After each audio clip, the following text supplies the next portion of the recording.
If slavery's not wrong, nothing is. I must have everyone on board. The military, public, and the cabinet.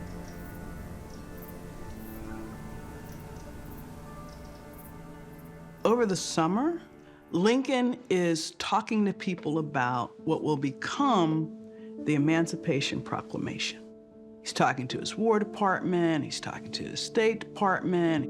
Abolitionists were clamoring for Lincoln to do something. They were saying the Confederacy has these black men impressed into military laborers. Free these people, you know, we can use them to help us win the war. Black men had been saying it all along. White men and women started saying it as well. Lincoln still believed that the Constitution made it impossible for the government to emancipate the slaves because Constitution protected property and property was slaves.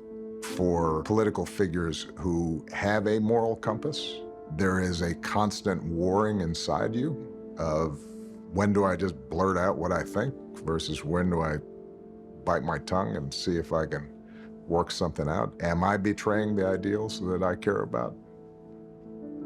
Or am I playing a long game to advance them? There's a clear learning curve as he learns the strategy of what will be necessary to win a war of this magnitude and this complexity.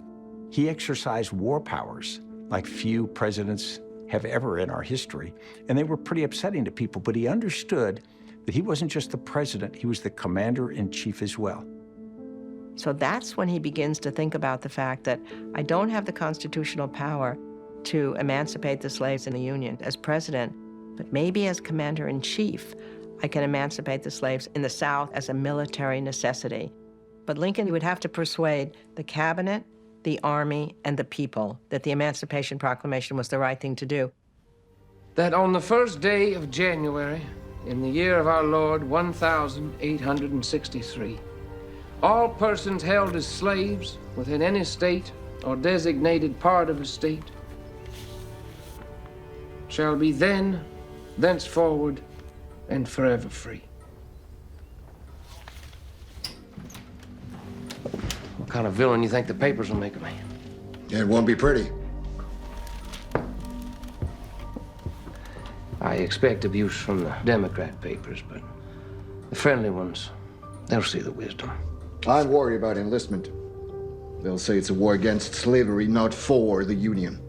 Well, my word is going out to the people. I won't take it back.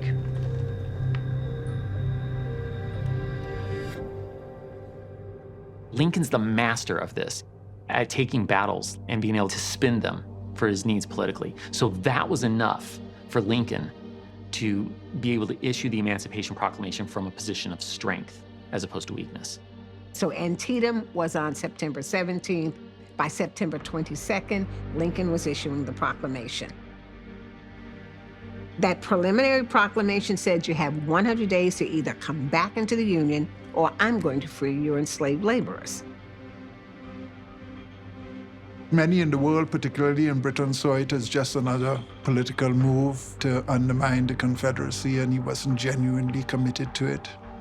But on the other hand, for many in Britain, that becomes the moment when Lincoln emerges as the great emancipator.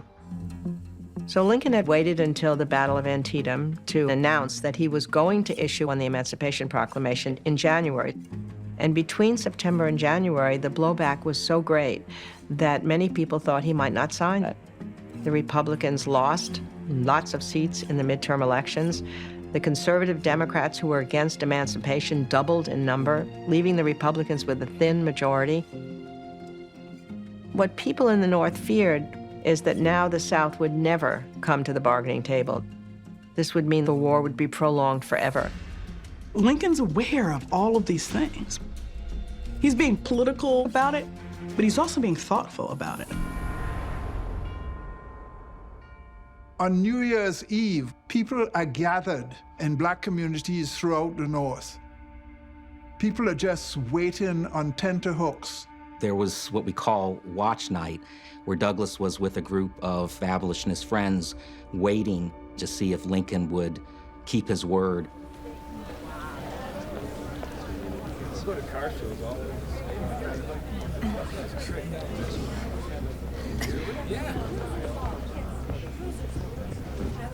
Well, no telegram yet. He said he'd sign it today, and I believe he's a man of his word.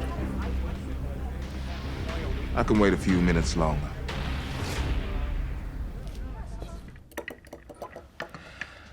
I don't want folks to think I doubted this.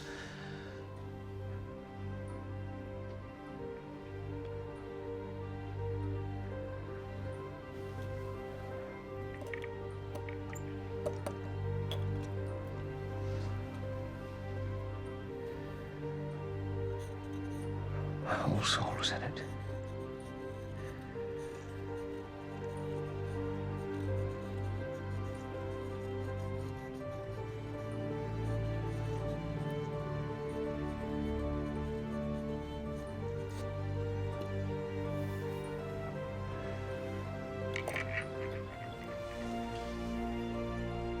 The morning that Lincoln signed the Emancipation Proclamation, there'd been a big New Year's reception at the White House, and he had shaken hundreds of hands.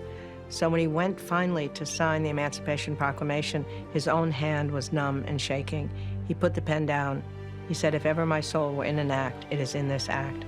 But if I sign with a shaking hand, posterity will say he hesitated." So he waited and waited until he could sign with an unusually bold and clear hand. It cannot be overstated how consequential this document was. With the stroke of a pen, Lincoln, through the authority that he has in that moment, frees millions of enslaved people in these Confederate states.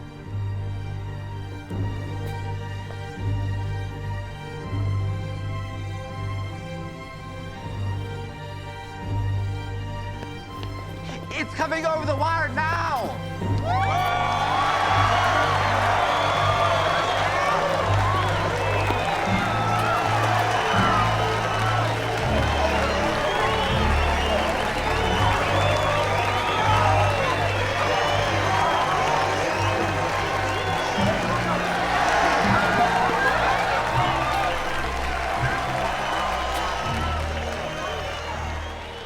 There was a great celebration that broke out. You know, Douglass was said to have a great baritone singing voice, and I'm sure he was out there singing at the top of his lungs in celebration that this document was finally signed, which would change the balance of the war.